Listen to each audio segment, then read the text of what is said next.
Olá pessoal, professor Lucas Barbosa. Vamos dar continuidade à nossa série de vídeos sobre parasitologia. Nesse vídeo vamos ver leishmaniose tegumentar americana, ou a leishmaniose cutânea, ok? No próximo vídeo nós vamos estudar a leishmaniose visceral. O vetor da leishmaniose é o flebotomínio, é um mosquito do gênero Lutzomia, que é o principal transmissor, é o principal vetor da leishmaniose.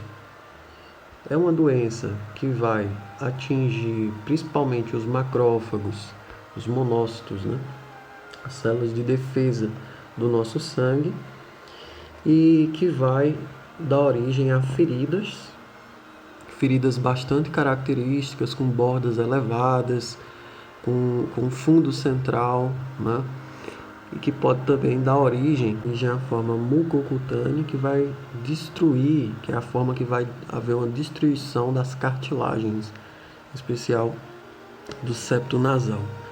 Então aqui a gente vê o mosquito, que é o nosso flebotomínio do gênero Lutzomia.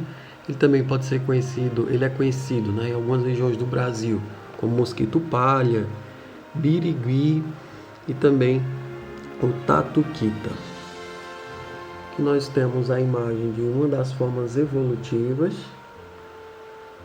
Logo quando o inseto ele injeta a forma evolutiva, a gente chama de promastigota metacíclico, que é essa que você vê na figura.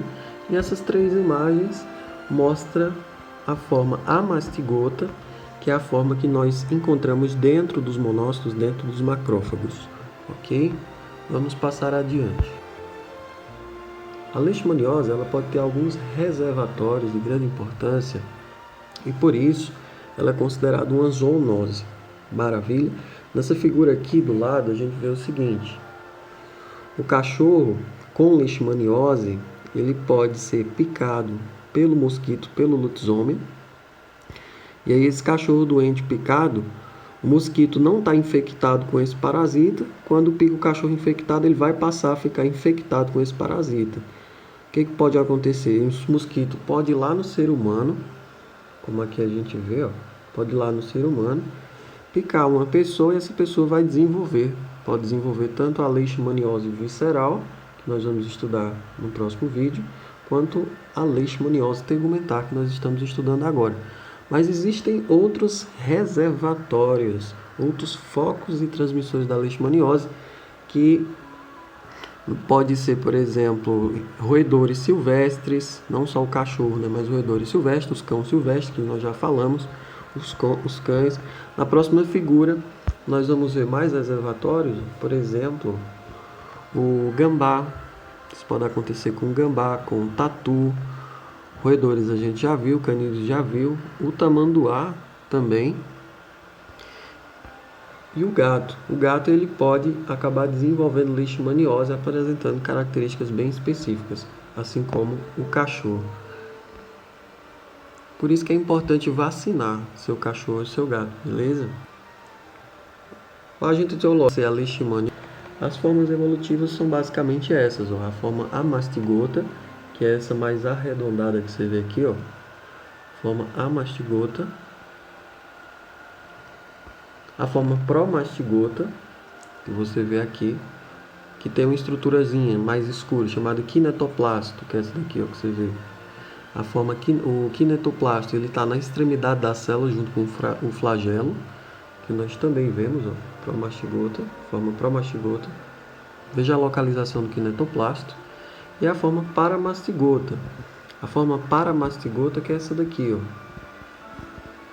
O flagelo começando a sair da célula. Paramastigota, deixa eu ver se tem na outra figura. Promastigota, epimastigota, não tem. Nós vamos ver isso melhor no ciclo. Aqui você vê novamente o macrófago sendo rompido, liberando a forma amastigota, bem característica. E aqui nós temos a forma promastigota metacíclico. Morfologia e classificação. Nós temos algumas espécies que podem causar, dependendo da espécie, o tipo cutânea, cutânea difusa, a mucocutânea, a forma disseminada, enfim. Nós vamos ver isso daí quando estivermos falando em sintomas e sinais. A epidemiologia, peguei essa imagem aqui, um PDF da USP, mas veja que nós temos alguns surtos dessa doença. Nós temos que essa doença ocorre em diferentes regiões do Brasil. Maravilha, aqui os casos de leishmaniose tegumentaire no Brasil de 1980 a 2015. Você veja que houve durante os anos um aumento dos casos de leishmaniose. Posteriormente isso caiu um pouco, mas ainda precisamos diminuir esses casos. Ciclo. Existe o ciclo no vetor e o ciclo no ser humano ou nos vertebrados.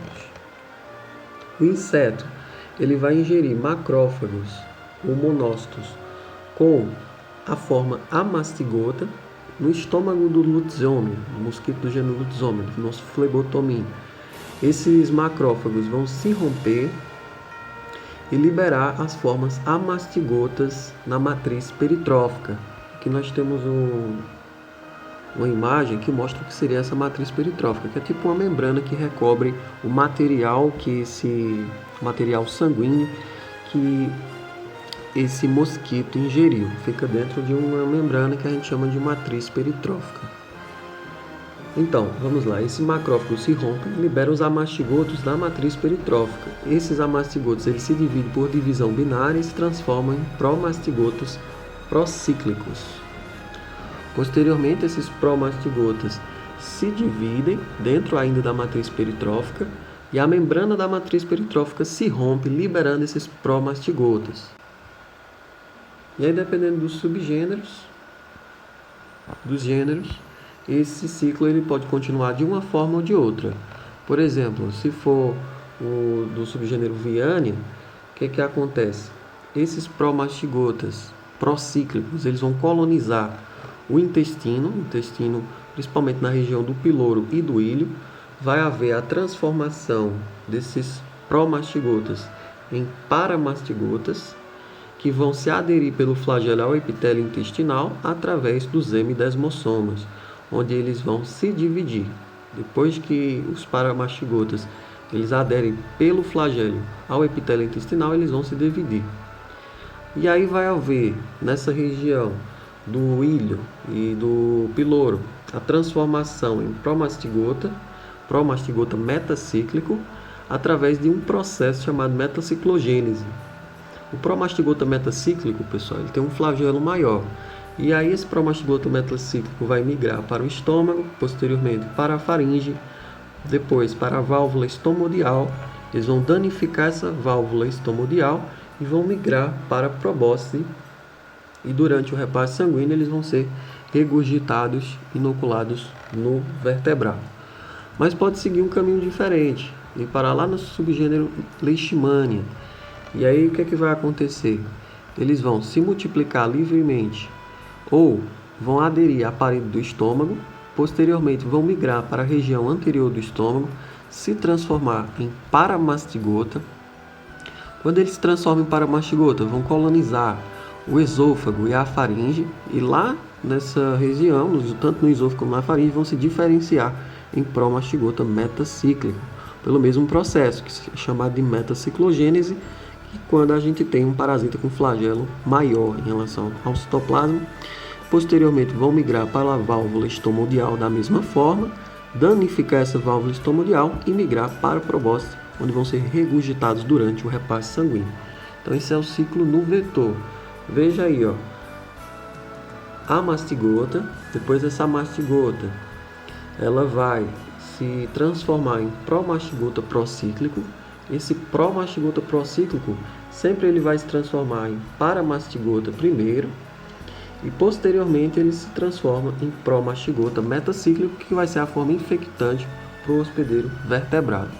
Maravilha? Veja aqui de novo, ó, promastigota procíclico vai se diferenciar depois, em paramastigota e posteriormente, por fim, vai se transformar em promastigota metacíclico. O ciclo de vida da leishmania no inseto. A infecção do inseto flebotomínio ocorre quando a fêmea pica um mamífero infectado e ingere células sanguíneas e outras células, especialmente monócitos e macrófagos contendo formas amastigotas. Veja que os amastigotas são conduzidos à região anterior do trato digestório. Neste novo ambiente, os amastigotas se aproximam formando aglomerados, chamados de ninhos ou ilhas de amastigotas, que ficam protegidos no interior da matriz peritrófica. Neste ambiente, dá-se início ao processo de transformação das formas amastigotas em promastigotas procíclicos. Repare que os parasitos e o sangue ingerido ficam retidos no interior da matriz peritrófica. Observe que a matriz peritrófica começa a se romper na região anterior e as formas promastigotas migram para o epitélio do trato digestório.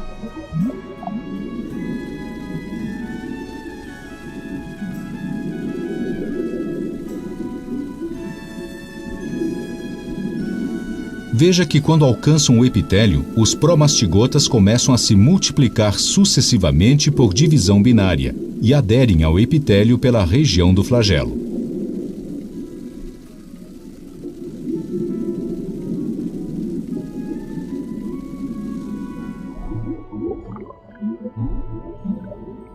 Repare que alguns parasitos são eliminados junto com o conteúdo estomacal.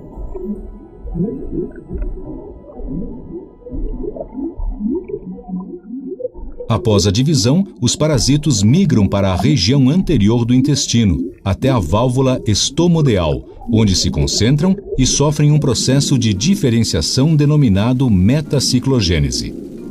Veja que durante a metaciclogênese, os promastigotas apresentam redução de tamanho do corpo celular e aumento do flagelo, tornando-se extremamente móveis. Tornam-se assim altamente infectivos, passando a ser denominados de promastigotas metacíclicos. Observe o aglomerado de promastigotas metacíclicos próximos à válvula estomodeal. Ao danificar a válvula estomodeal, as formas metacíclicas migram para a probóscide e são regurgitados, sendo transmitidas a um novo hospedeiro vertebrado através da picada, recomeçando o ciclo.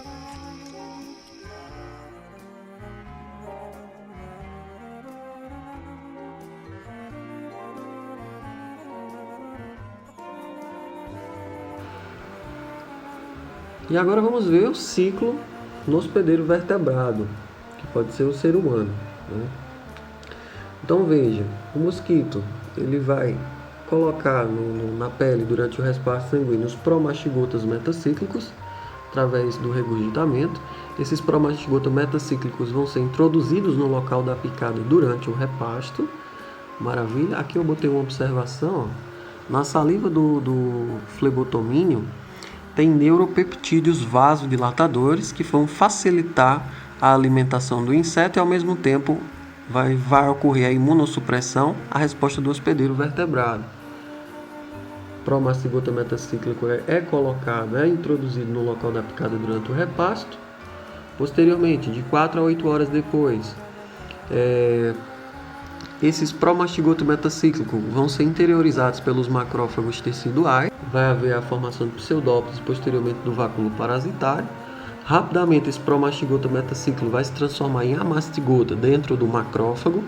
E esses amastigotos eles vão resistir à ação dos lisossomos, vão se multiplicar por divisão binária até ocupar todo o citoplasma. E aí quando esse amastigota dentro desse vacúolo parasitóforo, né, ele se divide, ele vai empurrando o núcleo, ali vai deslocando o núcleo às organelas, vai chegar um momento que essas formas amastigotas vão se dividir tanto que vão romper a membrana do macrófago, liberando os amastigotos no tecido.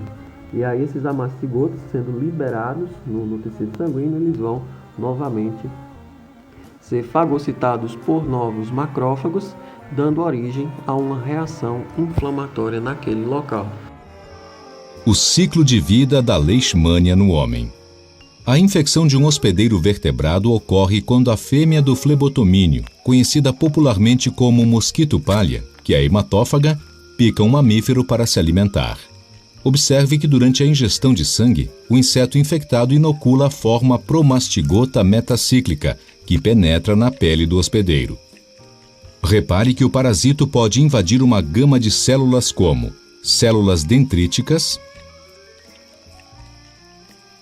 fibroblastos, podendo invadir primeiramente neutrófilos e principalmente macrófagos. Neste exemplo, observamos a forma promastigota aderindo à membrana do macrófago e iniciando o processo de internalização via fagocitose. Veja a formação de pseudópodes e o parasito sendo internalizado em um vacúolo chamado vacúolo parasitóforo.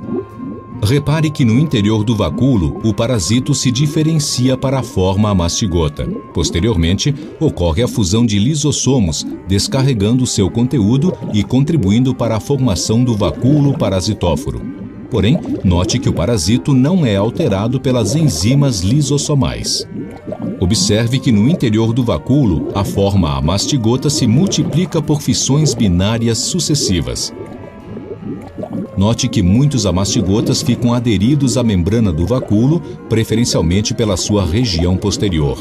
Repare na quantidade de formas amastigotas que estão surgindo com as divisões sucessivas, podendo ocupar grande parte do citoplasma. Veja que em seguida, a membrana do macrófago se rompe, liberando os amastigotas no tecido. Estas formas amastigotas podem atingir a corrente circulatória, onde podem ficar livres no sangue ou permanecem no interior de monócitos. Desse modo, poderão ser sugados por uma nova fêmea do flebotomínio durante o repasto sanguíneo ou invadir novos macrófagos.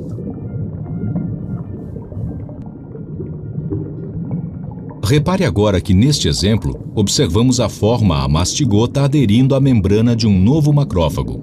Note que o parasito também é internalizado via fagocitose, onde há a formação de pseudópodes, e o parasito é internalizado em um vacúolo.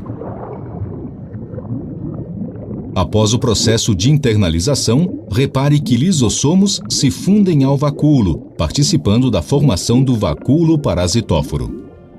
O conteúdo lisossomal é liberado no interior do vacúolo, porém o parasito não é alterado pelas enzimas lisossomais.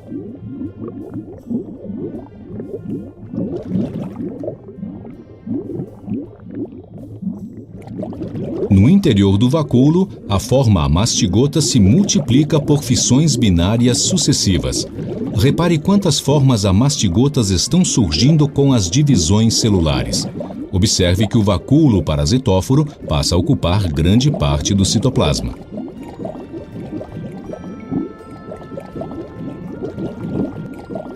Veja que, em seguida, a membrana do macrófago se rompe, liberando os amastigotas no tecido, que poderão ser sugados por uma nova fêmea do flebotomínio durante o repasto sanguíneo ou invadir novos macrófagos.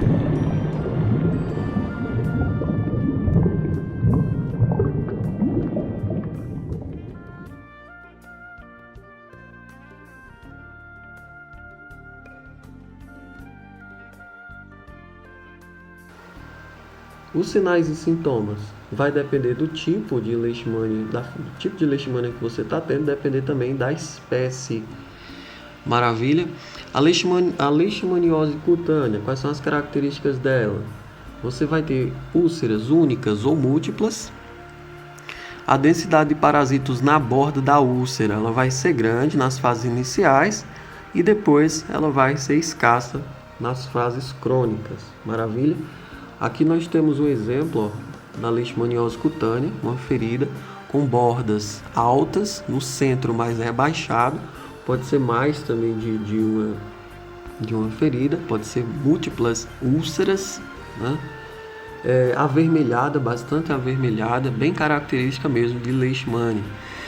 Nós podemos ter a leishmaniose cutânea disseminada, que é uma variação da leishmaniose cutânea e geralmente está relacionada com pacientes imunossuprimidos. E nós também podemos ter a leishmaniose cutânea mucosa.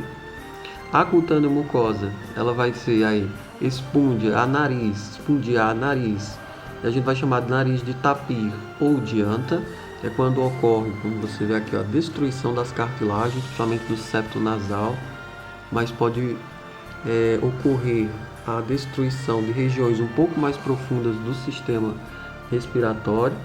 Maravilha.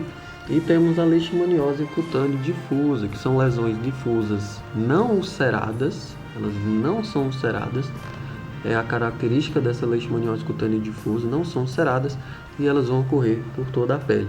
Nós podemos ver na próxima imagem mais caracterizações dos sintomas e sinais, veja só.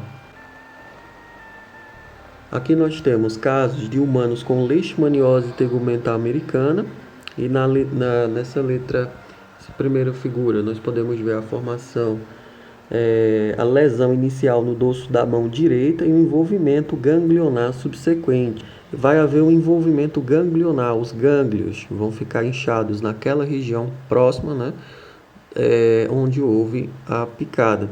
Na letra B, esse daqui, ó, você pode ver um caso de leishmania cutânea disseminada, onde você vai observar lesões nodulares distribuídas por todo o corpo dessa pessoa. Na letra C, que é essa daqui, que é atípica, você vai observar uma lesão ulcerada única em forma de cratera com bordos elevados, bem característica. E na última, obviamente, nós temos um caso de cutâneo mucosa, onde você deve observar a extensa destruição nasal, incluindo o septo nasal. Aqui nós, ainda dentro dos sinais e sintomas, nós temos as características das principais formas clínicas da leishmaniose no Brasil. Veja que dependendo da forma dela, se é a leishmaniose cutânea, submucosa, leishmaniose cutânea difusa, as espécies que vão provocar uma ou outra vão ser diferenciadas. Por exemplo, a leishmaniose cutânea pode ser pela leishmaniose amazonensis, brasiliensis, entre outras. A leishmaniose cutânea mucosa também pode ser resultado de infecção por leishmaniose brasiliensis e também por essa segunda. E a leishmaniose cutânea difusa provocada pela leishmaniose amazoniensis. Essa figura ela caracteriza a evolução da lesão, é muito interessante, ó. Inicialmente nós temos a formação de um nódulo, histologicamente nós temos uma epiderme intacta, um forte infiltrado de macrófagos para essa região, e numerosos parasitos nessa região. Então a gente vai ter macrófagos e numerosos parasitos. Veja só, esses macrófagos, a forma deles tentarem destruir esses parasitas é liberando os radicais livres. E aí essa liberação de radicais livres vai começar a danificar o tecido. E aí vai dar origem à ulceração aqui, aí ulceração inicial. A histologia característica é a ulceração superficial, um forte infiltrado de linfócitos, macrófagos e numerosos parasitos ainda. Essa lesão ela vai se estender, vai ter uma úlcera estabilizada já com uma lesão satélite. Essa lesão satélite é essa região aqui do lado, ó. A histologia dela, a úlcera é profunda, há um processo inflamatório ativo na periferia, lesões satélites e poucos parasitos. A última etapa já é a lesão cicatrizada, uma leve depressão na pele, a epiderme nessa região é mais fina, há uma fibrose dérmica e ausência de parasitos. Lucas, qual é o exame diagnóstico, o diagnóstico laboratorial que a gente faz para confirmar a leishmaniose? Ok, vou mostrar. Exame direto de esfregaço corado, como é que é feito? É feita uma biópsia ou curetagem dos bordos da lesão, retira-se um fragmento e aí a gente cora-se por Gienza ou leishma, que é um corante específico para esse caso. Mas podemos fazer certos exames histopatológicos, tentando identificar, né, as formas amastigotas ou infiltrado inflamatório compatível. Temos também a cultura, que nós vamos remover fragmentos da borda desse tecido, né?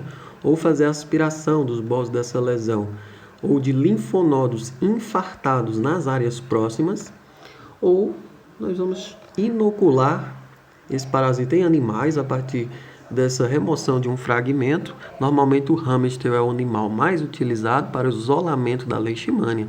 A gente inocula via intradérmica nesse hamster, no focinho ou nas patas, um triturado do fragmento com uma solução fisiológica.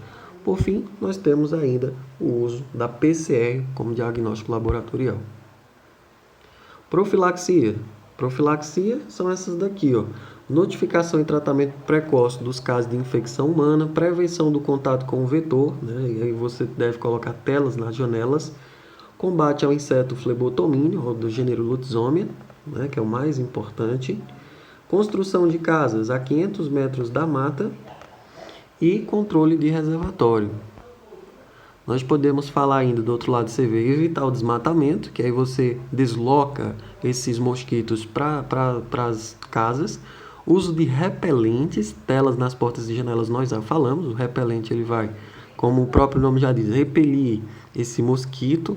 Construção novamente de casas a 500 metros da mata.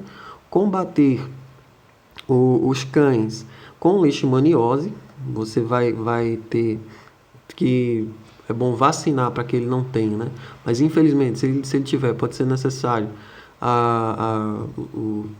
pode ser necessário sacrificar e tratar os doentes, obviamente, para que eles não continuem infectando novos mosquitos e os animais, como a gente já sabe também, beleza? O tratamento é feito com glucantime, tem mostrado ótimos resultados, mas aí existe uma outra opção de tratamento da leishmaniose tegumentar, que é com a imunoterapia, muito interessante, que é o leishvacin.